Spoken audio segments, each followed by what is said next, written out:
हिमालय की तलहटी में रहने वाले एक बौद्ध भिक्षु की प्रसिद्धि दूर दूर तक फैली हुई थी, क्योंकि वो लोगों की मन की शक्ति, विश्वास की शक्ति और उनकी प्राण शक्ति के दम पर बड़ी से बड़ी बीमारियों को ठीक कर दिया करते थे। उन्होंने आज तक किसी भी औषधि या दवा का प्रयोग नहीं किया था। वो सिर्फ लोगों की सोच, उनके दिनचर्या और कुछ आदतों में बदलाव लाकर ही उनकी बीमारियों को जड़ से खत्म कर दिया करती थी। एक सुबह उन बौद्ध भिक्षु के पास एक बीमार व्यक्ति आया और बोला, मुनिवर, मैंने बहुत से चिकित्सकों के चक्कर काटे, उनकी बताई दवाओं का सेवन किया, लेकिन मुझे कोई खास आराम नहीं मिला। अब तो मैं उन चिकित्सकों और उनके दबाव से परेशान हो चुका हूं। लेकिन मेरे एक मित्र ने मुझे बताया कि आप बिना किसी दवा व चिकित्सा के सिर्फ मन की शक्ति के बल पर लोगों की बीमारियों को ठीक कर देते हैं। तो क्या ऐसा सच में संभव है? क्या मैं भी आपके तरीके से ठीक हो सकता हूं? व्यक्ति की यह बात सुन बौद्ध भिक्षु मुस्कुराए और बोले, दुनिया का सबसे बड़ा चिकित्सक हमारा दिमाग है। इस शरीर में मौजूद प्राण शक्ति बड़ी से बड़ी बीमारियों को जड़ से खत्म करने की क्षमता रखती है। बस जरूरत है तो इस शक्ति को पहचानने की, उसे उचित समय देने की और कुछ नियमों का पालन करने की। बीमार व्यक्ति ने कहा, मुनिवर, आप जो भी नियम बताएंगे मैं जरूर उनका पालन करूंगा, बस आप मुझे उन नियमों के बारे में बताइए। गुरु ने कहा, इंसान का दिमाग सृष्टि की सबसे अनोखी, जबरदस्त और अद्भुत रचना है। दिमाग का स्वच्छ चिकित्सा तंत्र इंसान की उम्मीद, विश्वास और आस्था के दम पर बड़े से बड़े रोगों को जड़ से खत्म करने की क्षमता रखता है। इंसानी दिमाग अपने आप में दबाव का एक ऐसा चमत्कारी खजाना है, जहां इंसान के आस्था और विश्वास के बल पर ऐसे रसायन पैदा होते हैं जिसका असर दुनिया के किसी भी दवा से सैकड़ों हजारों गुना ज्यादा होता है। हम सभी में खुद को अनेकों रोगों से मुक्त करने का एक ऐसा जन्मजात चमत्कारिक तंत्र मौजूद है, जिसे कोई भी इंसान अपने विचारों और भावनाओं में बदलाव लाकर सक्रिय कर सकता है। जब हम अपने दिमाग को पूर्णतः विश्वास दिला देते हैं कि यह बीमारी ठीक हो सकती है, तो हमारे दिमाग से ऐसे रसायन निकलने शुरू हो जाते हैं कि शरीर के रोग बिना किसी दवा व चिकित्सा के ठीक हो जाते हैं। मन की शक्ति के माध्यम से शरीर की प्राण शक्ति का उपयोग करके अपने किसी भी बीमारी को ठीक करने के लिए तुम्हें इन 10 नियमों का पालन करना पड़ेगा। पहला नियम है अटूट विश्वास कि तुम ठीक हो सकते हो। हम सबके शरीर में खुद की एक बुद्धिमत्ता होती है और यह बुद्धिमत्ता ही जीवन को चलाती है। यह बुद्धिमत्ता एक दिव्य शक्ति की तरह काम करती है, जिसके लिए हर बीमारी का इलाज संभव है। बस तुम्हें अपने भीतर की उस बुद्धिमत्ता के साथ जुड़ना है और उसे यकीन दिलाना है कि तुम एकदम स्वस्थ हो। यह बुद्धिमत्ता ही हमें जिंदगी देती है और हम हर वक्त इसके साथ जुड़े रहते हैं। जैसे ही हम इस बुद्धिमत्ता से अलग होते हैं, चाहे हम 1 मिनट के लिए ही अलग क्यों ना हो, हम बीमार पड़ जाते हैं। हमारे शरीर का संतुलन बिगड़ जाता है और हमें तरह तरह की बीमारियां घेरने लगती हैं। बुद्धिमत्ता यानी हमारे भीतर की वह चेतना जिसे हम अवचेतन मन भी कहते हैं। दिमाग की सारी शक्ति हमारे अवचेतन मन के पास है। ये वो जगह है जहां सारे प्रश्नों का उत्तर है। मन की सारी शक्ति और सारी समझ है। अगर तुमने अवचेतन मन की शक्ति का उपयोग करना सीख लिया, इसे अपने अनुसार चलाना सीख लिया, तो ना केवल तुम अपनी बीमारी को ठीक कर सकते हो, बल्कि एक अच्छी सेहत का भी लाभ ले सकते हो और अपने जीवन को परिपूर्णता के साथ जी सकते हो। जिन लोगों ने अवचेतन मन की शक्ति, विश्वास और आस्था के बल पर अपनी बीमारियों को ठीक किया है, उन्हें किसी बड़ी शक्ति पर पूरी तरह से यकीन था। उन्हें विश्वास था कि जो शक्ति मुझे बीमार कर रही है, उससे भी बड़ी शक्ति का हाथ मेरे सर पर है।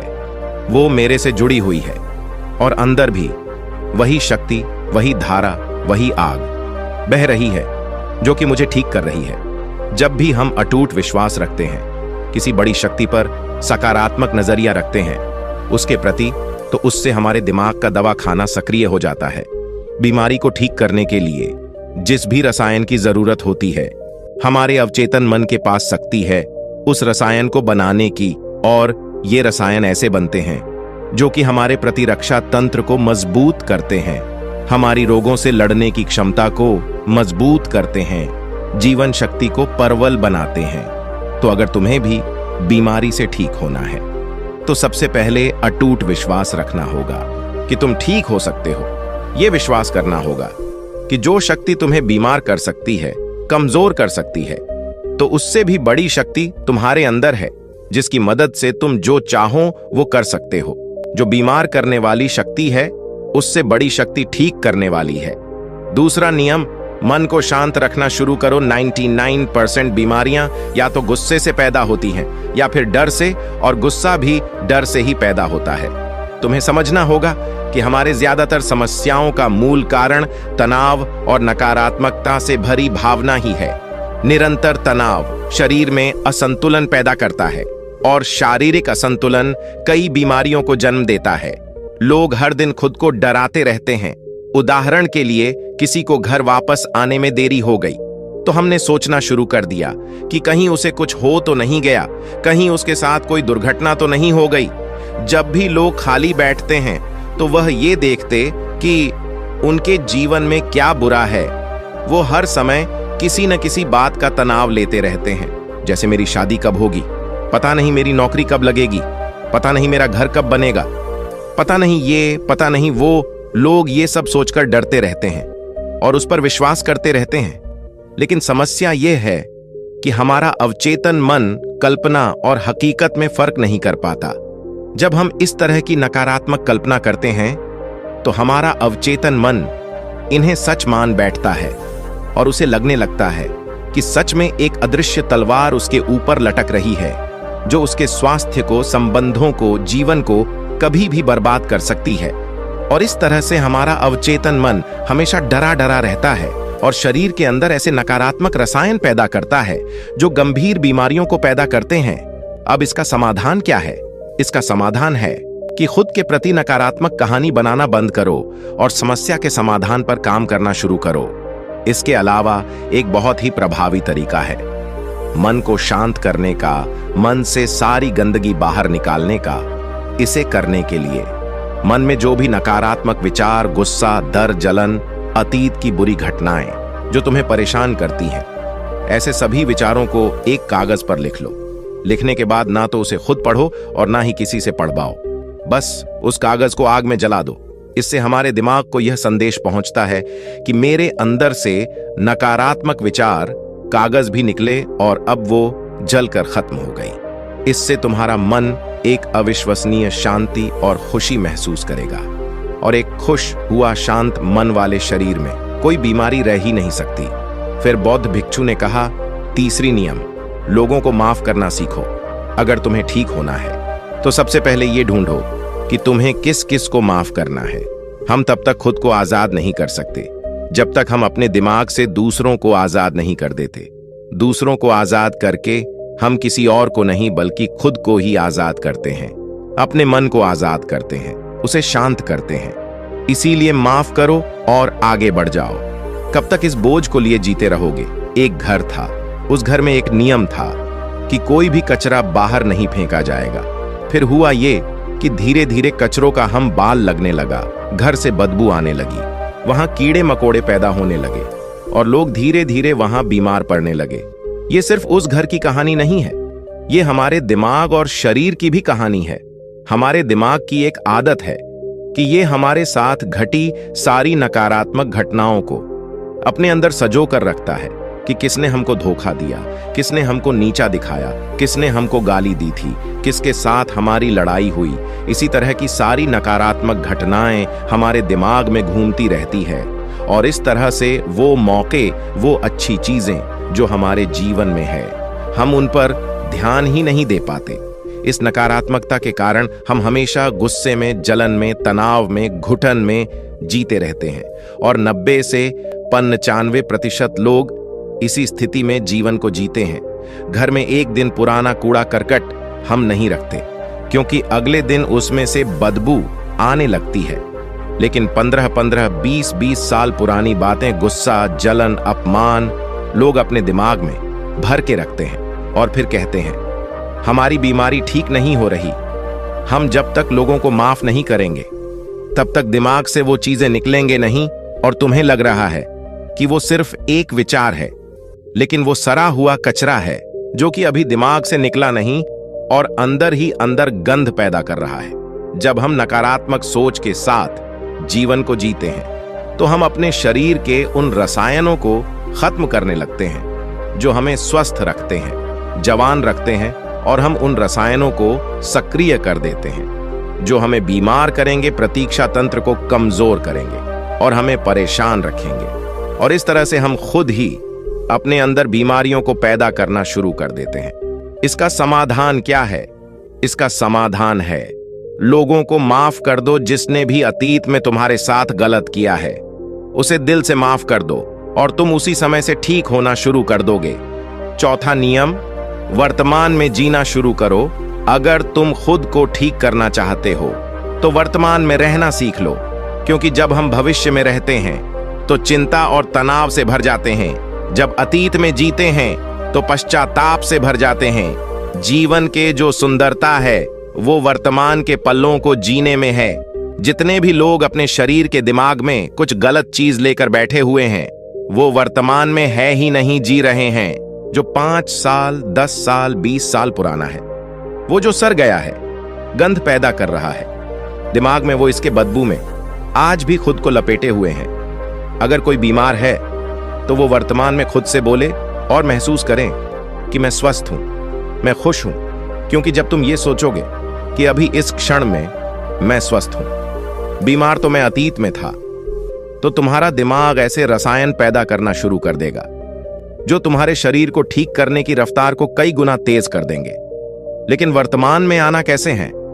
वर्तमान में आना है अपने सांसों के साक्षी बनाकर, शरीर के प्रति जागरूकता लाकर, आसपास क्या चीज पड़ी है, क्या घटित हो रहा है, उन सब पर ध्यान देकर। जब वो अपने आसपास के प्रति जागरूक होते हैं तो हमारे शरीर से तनाव कम होता है और हमारे सोचने की, समझने की शक्ति बढ़ती है। ऐसा करने से हमें अपने बारे में बहुत सी नई चीजें सीखने को मिलती हैं। धीरे धीरे हमारे दिमाग को समझ आने लगता है कि हमें किन कारणों से तनाव पैदा होता है, और जब हमारा दिमाग ये समझ जाता है तो इससे हमारे अंदर बड़ा बदलाव आता है। हम नकारात्मक सोचना बंद कर देते हैं और हमें हर काम में सफलता मिलने लगती है, क्योंकि हमारे दिमाग को कल्पना और सच्चाई के बीच फर्क समझ नहीं आता। इसीलिए अगर तुम एक स्वस्थ व्यक्ति की कल्पना करोगे तो तुम्हारा दिमाग तुम्हें स्वस्थ करना शुरू कर देगा। 5वां नियम, खुद से प्रेम करना सीखो। सालों बीत जाते हैं लेकिन लोग अपने बारे में कभी खुद से बात ही नहीं करते। ये ही नहीं जान पाते कि उनका पसंदीदा खाना क्या है, उन्हें क्या अच्छा लगता है। वो खुद के साथ समय बिताना ही भूल जाता है। अगर ठीक होना है तो खुद से प्रेम करना ही पड़ेगा, अपनी कीमत पहचाननी ही पड़ेगी। बहुत से महिलाएं और पुरुष परिवार की जिम्मेदारी और भाग दौड़ के चक्कर में खुद को खो देते हैं। तुमने जिस दिन खुद को पा लिया उस दिन से सारी गलत चीजें तुम्हारे दिमाग और शरीर को छोड़कर भागने लगेंगे। तुमने जिस दिन खुद को पा लिया उस दिन से खुद की कीमत समझने लगोगे, और जिस इंसान ने खुद की कीमत समझ ली, समझ जाओ वो इंसान खुद से प्यार करने लगा। यही तो खुद से प्यार करना होता है। 6वां नियम, सकारात्मक कल्पना करो। हर दिन अपने दिन की शुरुआत इस सवाल से करो कि आज के दिन मैं खुद का महानतम आदर्श कैसे बन सकता हूं। ज्यादातर लोग सुबह उठने के बाद केवल अपने परेशानियों के बारे में सोचते हैं, और अधिकतर परेशानियां उनके भूतकाल यानी अतीत की यादें होती है। तो जैसे ही वो अपने परेशानियों के बारे में सोचते हैं, वह बीते हुए कल के बारे में सोचने लगते हैं। हर एक परेशानी के साथ एक भावना जुड़ी होती है, और अपने भूतकाल के बारे में सोचने से वो लोग उदास हो जाते हैं और खुद को अयोग्य मानने लगते हैं। तुम्हें अगले 7 दिनों तक सुबह उठने के बाद अपने दिन की शुरुआत सकारात्मक विचार के साथ करनी है। सुबह उठते ही सोचो कि आज के दिन मैं खुद का सर्वश्रेष्ठ संस्करण कैसे बन सकता हूं। निर्णय लो कि आज का दिन मैं खुशी के साथ बिताऊंगा। तुम्हें अपना हर दिन सकारात्मकता और उमंग से भारी भावनाओं के साथ शुरू करनी चाहिए। हमारी शारीरिक अवस्था हमारी मानसिक अवस्था से सीधी जुड़ी होती है। तो जब हम बेहतरीन मानसिक अवस्था के साथ अपने दिन की शुरुआत करते हैं तो यह हमारे शरीर के लिए भी अच्छा होता है। खुद की ऐसी छवि बनाओ जिसमें तुम पूरी तरह से स्वस्थ हो। हर दिन 10 मिनट आंख बंद करके बैठो और यह कल्पना करो कि तुम ठीक हो रहे हो। ऐसा करने से हमारा अवचेतन मन ऐसे रसायन बनाना शुरू कर देता है जो हमारी बीमारी को तेजी से ठीक करना शुरू कर देते हैं। अगर हमारे दिमाग ने कुछ गलत सोचकर बीमारी पैदा की है तो कुछ अच्छा सोचकर उसे ठीक भी तो कर सकता है। 7वां नियम, अपने जीवन का मकसद खोजो। कुछ लोग तो सिर्फ इसलिए बीमार रहते हैं क्योंकि उन्हें अपना जीवन व्यर्थ लगता है। उनके जीवन का कोई मकसद ही नहीं होता। वो समय से पहले खुद को बूढ़ा महसूस करने लगते हैं। जीवन में किसी भी लक्ष्य या उद्देश्य का होना लंबे व अच्छे स्वास्थ्य के लिए बेहद जरूरी है।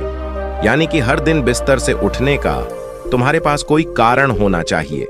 जब हमें लगने लगता है कि हमारे जीवन का कोई महत्व है, हम किसी मकसद से जुड़े हुए हैं, तो हम ज्यादा खुश रहने लगते हैं, ज्यादा ऊर्जावान और तरोताजा महसूस करने लगते हैं। और जब हम अंदर से खुश रहने लगते हैं तो हमारा शरीर खुद अपनी बीमारी को खाना शुरू कर देता है। 8वां नियम, पेट से भरकर गहरी सांस लेने का अभ्यास करो हर दिन कुछ मिनट के लिए। पेट को सीधा करके बैठ जाओ और पेट से भरकर गहरी सांस लेने का अभ्यास करो। जब हम गहरी और लंबी सांस लेते हैं तो हमारे शरीर का प्रतिरक्षा तंत्र मजबूत होता है और तेजी से काम करता है, जिससे शरीर की बीमारियां तेजी से गायब होना शुरू हो जाती है। साथ ही गहरी सांस लेने से पूरा दिन हमारा मन पसंद रहता है और हम खुश रहते हैं। 9वां नियम, शरीर को अंदर से साफ करो। भोजन को पूरी तरह से पचने में लगभग 6 से 18 घंटे के बीच का समय लगता है और मांसाहार को पचाने में तो कई बार 24 घंटे भी कम पड़ जाते हैं। लेकिन लोग हर कुछ घंटे में भोजन ग्रहण करते रहते हैं। इससे पुराना भोजन ठीक से पच नहीं पाता और नया आ जाता है। इससे भोजन पचने की बजाय सड़ने लगता है और हमारे ओंठों के दीवार में चिपक जाता है। फिर यही सड़ा भोजन रक्त के माध्यम से हमारे पूरे शरीर में फैल जाता है और तरह तरह की बीमारियां पैदा करता है। तो इससे बचने के लिए व्यक्ति को हर दिन 16 घंटे का उपवास या हफ्ते में एक बार 24 घंटे का व्रत करनी चाहिए, जिससे शरीर में मौजूद प्राण शक्ति भोजन को पचाने के काम से मुक्त होकर शरीर की सफाई कर सके। क्योंकि जिसका शरीर अंदर से साफ है उसे कोई बीमारी हो ही नहीं सकती। 10वां नियम, ब्रह्मांडनीय शक्ति का आभार व्यक्त करो। तुम्हारे पास जो कुछ भी है, अच्छा स्वास्थ्य, अच्छे संबंध, धन, दौलत, इसके लिए इस ब्रह्मांड का आभार व्यक्त करो। ब्रह्मांड और लोगों के प्रति आभारी रहने से हम अंदर से परिपूर्ण महसूस करते हैं, खुश और संतुष्ट रहते हैं। आभार व्यक्त करना हमें अंदर से बदलकर रख देता है। ये इंसान के शरीर और मन के लिए दवा की तरह काम करता है। एक आशावादी और आभारी व्यक्ति के बीमार होने की संभावना दूसरे की तुलना में बहुत कम होती है और अगर वो किसी कारणवश बीमार हो भी जाता है तो उसके ठीक होने की रफ्तार बहुत तेज होती है। इसलिए शरीर की प्राण शक्ति पर अटूट विश्वास रखो, आशावादी बनो, खुश रहो, सकारात्मक सोचो और ब्रह्मांड का आभार व्यक्त करते रहो। यही है किसी भी बीमारी को जड़ से खत्म करने की अचूक तरीके। इसके बाद बौद्ध भिक्षु मौन हो गए और वो व्यक्ति उनका धन्यवाद कर वहां से चला गया। दोस्तों, 90% लोग केवल पेट में जमा गंदगी की वजह से बीमार होते हैं। पेट में कब्ज नहीं रहना चाहिए, नहीं तो हमेशा रोगों से घिरे रहोगे। 160 रोग केवल मांसाहार का सेवन करने से होते हैं। 103 रोग खाने के बाद पानी पीने से होते हैं, इसीलिए भोजन के 1 घंटे पश्चात ही पानी पीना चाहिए। 80 रोग चाय पीने की वजह से होते हैं। 48 रोग एल्यूमिनियम के बर्तन या प्रेशर कुकर के खाने की वजह से होते हैं। मिट्टी के बर्तन में भोजन पकाने से पोषक तत्व 100% रहते हैं। कांस्य के बर्तन में 97%, पीतल के बर्तन में 93%, एल्यूमिनियम के बर्तन और प्रेशर कुकर में सिर्फ 13% पोषक तत्व रह जाते हैं। आयुर्वेद के अनुसार भोजन पकने की 48 मिनट के अंदर उसे खा लेना चाहिए, क्योंकि उसके पश्चात भोजन में तामसिक गुण आ जाते हैं। 12 घंटे के बाद वो तो पशुओं के खाने लायक भी नहीं रह जाता। खाने के लिए हमेशा सेंधा नमक सर्वश्रेष्ठ होता है। उसके बाद काला नमक, सफेद नमक जहर के समान होता है। सरसों, मूंगफली, नारियल, सूरजमुखी का तेल और देसी घी खाना चाहिए। रिफाइंड तेल और डालडा शरीर के लिए जहर के समान होते हैं। चाय, कोल्ड ड्रिंक और शराब के सेवन से हृदय रोग होने की संभावना बढ़ जाती है। अत्यधिक ठंडे जल, आइसक्रीम और ठंडे पदार्थों के सेवन से बड़ी आंत सिकुड़ जाती है। मेड़े से बनी पदार्थ जैसे पिज्जा, बर्गर आदि का सेवन करने से बड़ी आंत में गंदगी जमा होने लगती है और धीरे धीरे वहां सड़न पैदा होने लगती है। भोजन के पश्चात स्नान करने से पाचन तंत्र मंद पड़ने लगता है और शरीर कमजोर होने लगता है। इसलिए हमेशा भोजन से पहले स्नान करें। शैम्पू, कंडीशनर और विभिन्न प्रकार के तेलों से बाल पकने, झड़ने और कमजोर पड़ने लगते हैं। आपने देखा होगा कि साधु अघोरियों के बाल कितने मजबूत और घने होते हैं, जबकि वो किसी प्रकार का कोई साबुन, कंडीशनर और ब्रांडेड तेल नहीं लगाते। वो ब्रह्मचार्य में रहकर संयम पूर्वक अपना जीवन व्यतीत करते हैं। आजकल ज्यादातर बीमारियां गलत खान पान और गलत दिनचर्या की वजह से पैदा हो रही हैं। अगर हम अपने खाने, सोने और उठने का समय निश्चित कर लें, साथ ही सही भोजन उचित मात्रा में ग्रहण करें, तो हम बहुत सी बीमारियों से खुद को बचा सकते हैं और पुरानी बीमारियों को ठीक भी कर सकते हैं। तो दोस्तों, आज के वीडियो में बस इतना ही। उम्मीद है आपको यह वीडियो पसंद आई होगी। अगर पसंद आई होगी तो वीडियो को एक लाइक करना मत भूलिएगा। ओम बुन बुधाय नमः, ओम बुन बुधाय नमः, ओम बुन बुधाय नमः।